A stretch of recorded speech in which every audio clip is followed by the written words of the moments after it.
right. So yes, I want to.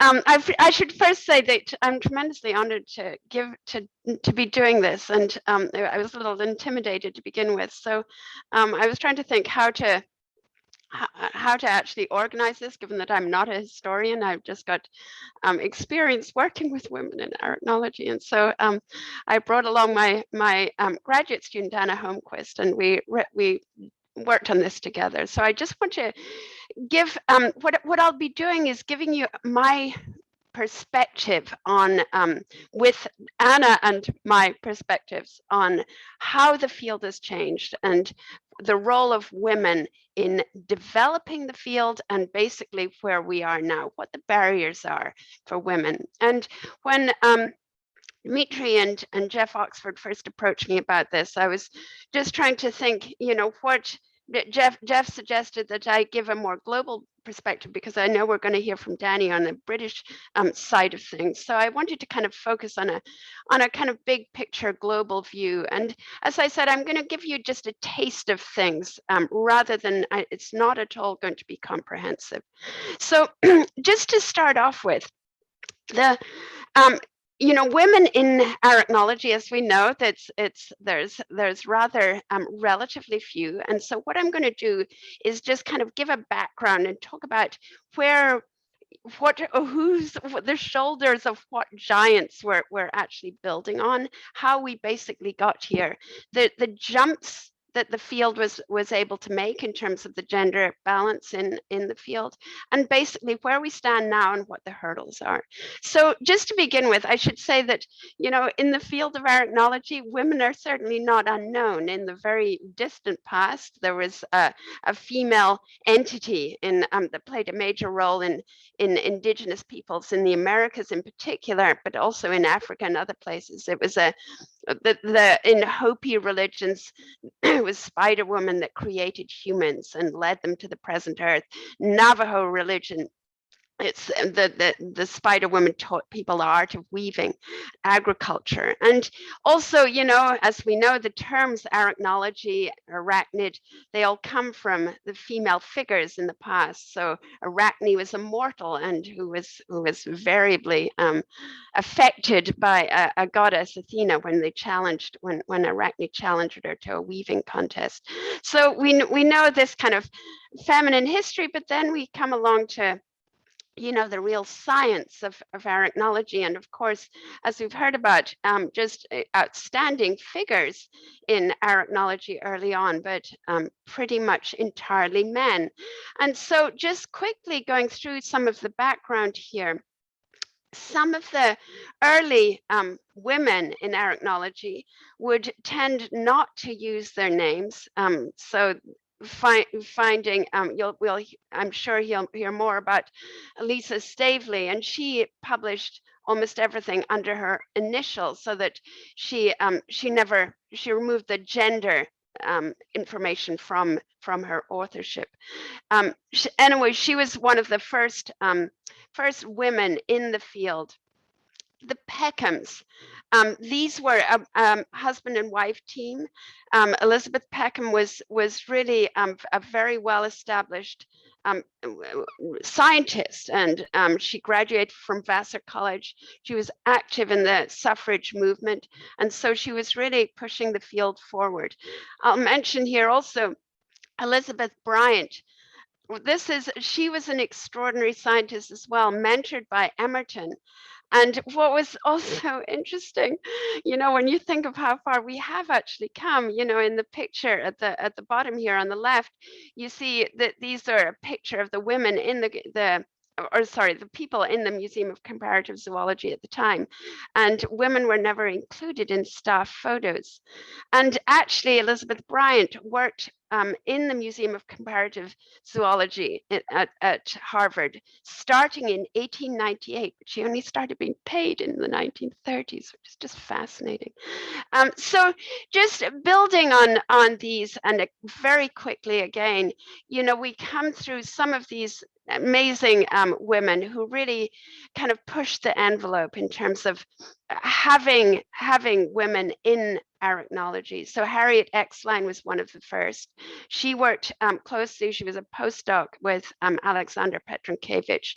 She mentored students, in particular B. Vogel, that we'll mention in a second. And so she was a major mentor. Then, moving forward, some of us, I'm sure, here met Val Davies. She was from Australia. She was a very well educated, a really accomplished woman who became an arachnologist. She put her family first. She was appointed curator of arachnids at the Queensland Museum in 1972. So she was actually quite old, as a new hire to the Queensland Museum. But again, she was a source of encouragement, inspiration for younger women coming into the field. Lynn Forster, she was the wife of Ray Forster, and she was a prominent arachnologist in New Zealand. Again, well trained, and again, put her family first before her discipline. I'll just mention just a couple of others. In Argentina, you have Maria Elena Galeano. She worked unusually at the time on color and polymorphism in jumping spiders, and demonstrated that color patterns are polymorphic, inherited as Mendelian characters. And so she was really a prominent figure and leader that paved the way forward.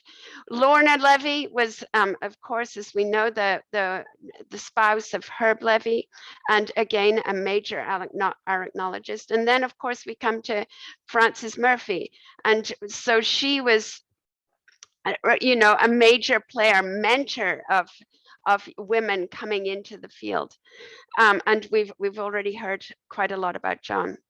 So just moving as we move forward in time, Barbara Main, again from Australia, she was very well educated, first female PhD in the Department of Zoology at the University of Western Australia. She got the Order of Australia in 2011, highly accomplished woman scientist. So it are these, it's these people that we build on. B. Vogel, who died just recently, was fascinated in the history of the discipline of arachnology, and she was mentored again by Harriet Exline, who we've already talked about. The others who are still alive, Krista Dielman, who she was she's from the Netherlands. She was born on the island of Java and has maintained her interest in Southeast Asia and Indonesia. Published an extraordinary book on the field.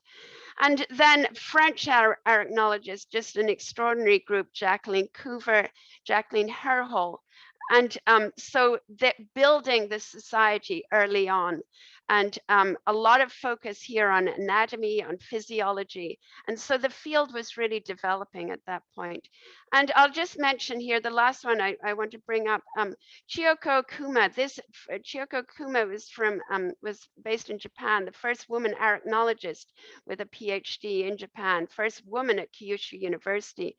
Her main work was on the genus Tetragnatha, but she also studied other spiders. And interestingly, in her obituary, she was one of the statements there that she's only interested in spiders and wasn't even interested in marriage. It's kind of an interesting thing to say. But she was a major player again in Japan, and still, is an important figure in for women in arachnology in Japan. So just what I want to do just for a second now is just think about where the field was kind of at this point. And I should emphasize here that there were major growth areas at this time. And major growth areas were in behavioral ecology, ecosystem, community ecology. These were rapidly growing fields. And so during that time then, these burgeoning fields, arachnologists, women arachnologists, recognized an opportunity in which spiders could really be used to answer some of these critical questions. And I should say at that time, the field of taxonomy and systematics it was still spotty. It was growing, but it wasn't taking off like ecology, behavioral ecology. And so that there were a lot of descriptions being done, but often by just single people at that time, and actually still. But I want to mention here my advisor, actually, Susan Riechert. Susan really built on this momentum in behavioral ecology. She got her degrees at the University of Wisconsin and Madison, and her major thing was using spiders to look at evolutionary game theory optimality. This was a rapidly growing field at the time, and she grabbed it and ran with it and was tremendously successful. Likewise, I think many of us know Yael Lubin. Again, she built this area, this massive and really critical area, studying social spiders and evolution of behaviors and how spiders become social. What are the ins and outs? Yale is, as I think we know, based in Israel at the University of the Negev, at Ben Gurion University in the Negev. And I'll just mention Antje Dippenaar Schumann in South Africa, again a prominent woman leader in arachnology. She studied in Africa, she got her degrees in Africa, and she's the specialist scientist and unit manager of arachnology in the Protection Research Institute in Johannesburg. So what I want to, that was a very quick overview. What I want to focus on now is just how far we've come and where we are. So how far have we come? And so just a couple of little snippets I'll highlight here. And this is one of the early meetings. It's the CEDA meeting in 1960 in Bonn. And what's really interesting here, yes, it's of course there's the gender bias is fairly obvious here, but what is quite interesting to me is here are the all of the women here, and what's interesting, they're here, they're identified, either they're not identified at all, or they're identified as Mrs., the spouse of someone important at the meeting. So we have come a long way from this, and in terms of the women in the field. Oops, and just a sec. Where are we? So yeah, and coming, the membership, the American Arachnological Society was set up in 1973, and I know this is this is quite small, but you can see that this is the gender balance in the initial charter membership of the society. You can see Susan Riechert here, that she was really one of the very few women at that meeting. And so things, this was the Warrensburg, the international meeting, the American meeting in 1975. Here you see Susan Riechert and Yael Lubin, just some of the very few women at that meeting. So where are we now?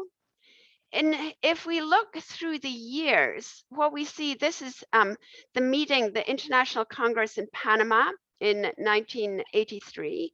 This is Queensland in 1993. And a couple of things I want to show you, because I want you to compare this to the last International Congress of Arachnology in New Zealand. First of all, the number of people at that meeting, the number of arachnologists attending the meeting has really increased. It's just so encouraging to see this.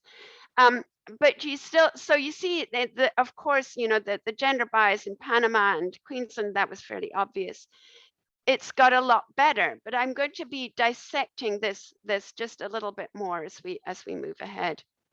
So in terms of other metrics of gender balance, where are we now? There's of course there's in many parts in terms of the honoring membership, the history of ISA presidents, there's still a strong gender bias towards in the male-female gender bias.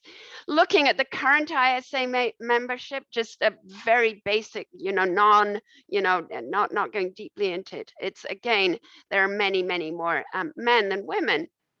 So look, and currently, if we look at the American Arachnological Society composition, it's a lot better than it used to be, but there's still a fairly heavy bias, in particular if you look at non-US members within the American Arachnological Society, for whatever reason. So I want to just get at this a couple more points here, just in terms of the South American Society. This is from the Latin American Congress of Arachnology.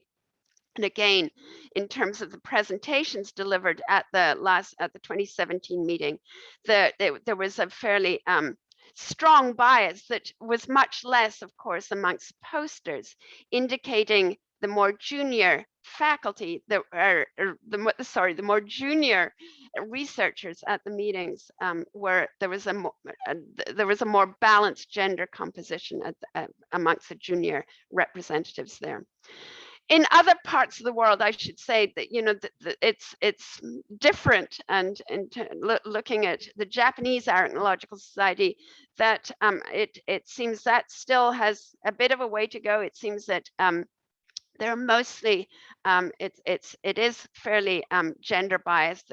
There's almost entirely men in society positions within the Japanese Arachnological Society. Likewise, in terms of publications, we've still got a way to go in terms of, these are first authorship Journal of Arachnology publications over recent years.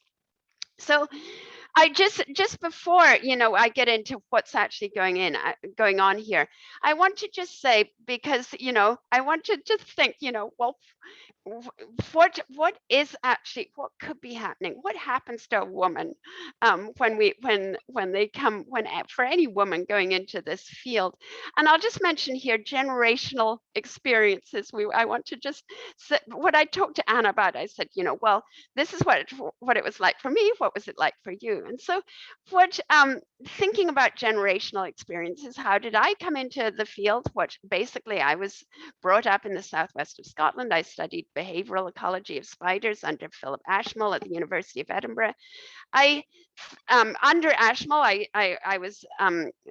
he suggested that I come over to Colorado, where I worked with several female graduate students who suggested, oh, there's a female behavioral ecologist at the University of Tennessee. Why not go and talk to her? Which I did. And so I came over to the University of Tennessee and studied with Susan Riechert. But I want to mention here that there were all of these decisions. Family and career is always, this is the kind of, which do you choose, one or the other? And so then coming from Knoxville, I went over to the University of Hawaii and studied there. And again, here it was a big challenge was going into a field. Do I stick with behavioral ecology, or do I go into systematics, which was much more conducive to the work I was doing in Hawaii? Systematics and evolutionary biology at that time was much more gender biased. Looking at, just comparing this to Anna's experience, Anna had very similar experiences. Family, many questions about, what she was doing. Her career, she needed a female role model for continuing her work. So what Anna she came to the University of California, Berkeley to work with me. She studies, her research focus is in the spiders of Indonesia. And so it's got a large field component. And here it's the challenge for her is really working in an environment that is, again, very gender biased. And so what she has found particularly useful for her is just having an environment that is a strong female community around her. So our lab is mostly women. There's a network of support. There's an increasing number, of course, of female arachnologists, in particular of students. More, but we need, more mentors, more role models. In Indonesia, in her field work, she had Indonesian women in the field who worked with her, who gravitated towards her.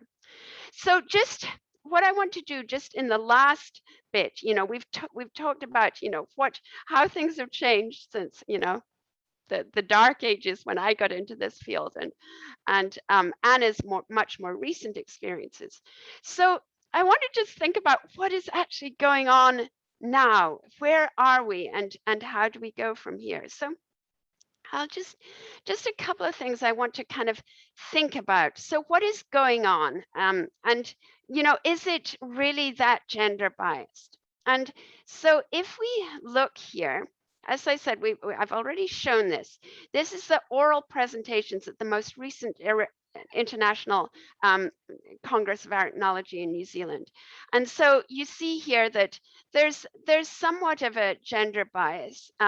The male, female. But let's just break this down just a smidge here. And what I want you to look at here is how many of these how many what was the gender balance, I suppose, in terms of oral presentations versus student presentations. And what you find is actually the student presentations were remarkably balanced. So the important point here is that there's the interest, and there's students that are coming into this field, and so we know that students are out there. They love doing this work, and the tricky thing is just how do you get those students from being interested to being further on in taking on positions of professorships, positions, assistant professor, full professor, director, whatever. In how do you encourage women through these hurdles? So looking at just through the years, looking at publication year, this is the patterns of authorship in ecology and evolution, not specific to arachnology, but arachnology, falls in this kind of sphere as well. But the important thing here is to look in particular. First author, things are getting slightly better. If you look at the top line, the black line. In terms of senior author is still well behind. So this is kind of indicating that the bit behind is the senior person in the lab, the more the later stage arachnologists. And so this is where there seems to be increasing numbers of women in this field in more junior positions, in particular amongst students, but there are bottlenecks. And as Anna has emphasized, as she's going through her journey to get to where she is, there are these decision points that along the way, and multiple decision points. And the most important thing in particular for her, as it was for me, is having a community around us, having people that have done the same thing, and we're just surrounded by others, not intentionally. I mean, there aren't mean people out there, but you want a community who you can just talk to on the same basis. And so this is getting a lot better, but some fields are still quite pronouncedly gender biased. And I just want to mention one here. This is actually, this is quite interesting. It's an article from Zookeys that was published recently, just celebrating the efforts of the top 10 Zookeys editors, the top 10 Zookeys reviewers, and what and the number of published articles, the number of newly described species. And this was not intended to be in any way looking at gender bias, but it actually does a beautiful job of illustrating the issue, in particular in the fields of taxonomy and systematics, because it just shows that everyone here, absolutely everyone except the spouse of Dan Jansen, everyone is male. And so this, there are some fields in particular where there's still a considerable amount of work to do in terms of in terms of enhancing the gender balance so that women feel welcome into this community. So what are the issues? There are bottlenecks along the way. And so what I think this diagram in particular, this graph shows this really quite beautifully, because here's the biological, the one second from the left. You see retention in biology going from this is actually not even thinking about students going to PhDs, going to postdocs, but this is actually looking at what happens when people come into positions at universities. And it's in every one of these fields, as the percent that, well, basically the gender balance just diverges as you go up in seniority. So many more full professors are men, and it's getting much better at the assistant level. And so this 5 is, minutes. thank you so much, Dan. So the important thing here is that we need to be thinking about where the bottlenecks are, and how we're encouraging the community into the field. So if we look at the barriers to retention here, as Anna was saying, there's this kind of as she called it, the gender rejection sensitivity. STEM fields are incompatible with social identity. The big thing there is that female role models, whether we think it or not, female role models are really, really important. And this is in any underrepresented group, and women are doing a lot better than some groups. So in any group, we need to have role models that look the same as us. And for women, there needs to be frequent exposure to cultural ideas about who's in STEM, who's in science, technology, engineering, math. There's the multiple decision points that, for in particular for women, societal pressures, even still from parents, family, teachers. There's partnerships, as you could see from when we talked about Val Davies Barbara Main and Lynn Forster. Family really had to come first. There was these expectations, and there still are these family expectations. There's just a desire to have a family and still have a career. So there's still these these expectations from family that always just impose these blockades, and you're thinking, well, one way or the other way, and trying to balance those is always a hurdle. And so where do we go from here?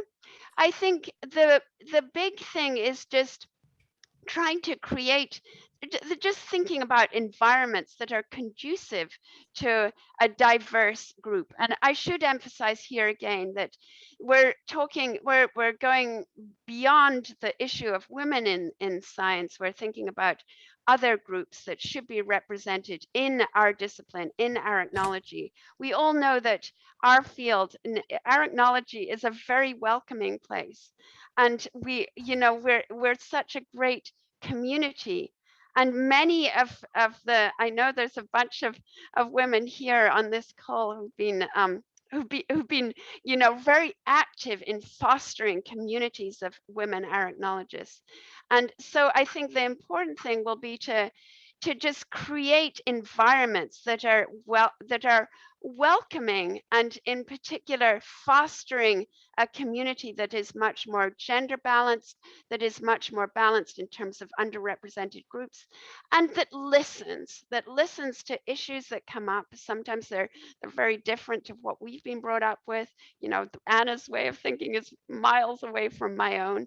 And so just listening to what the issues are that confronts the students of today versus what we experienced in the past.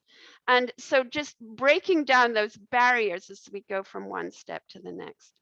And with that, I just want to, leave you with it with a big thanks to you and the community here. It's such an honor to be part of this symposium and to celebrate in particular the work of Frances Murphy, who, as we know, was a major figure in mentoring women and allowing, just initiating this process from in terms of mentoring women and encouraging women into the field. So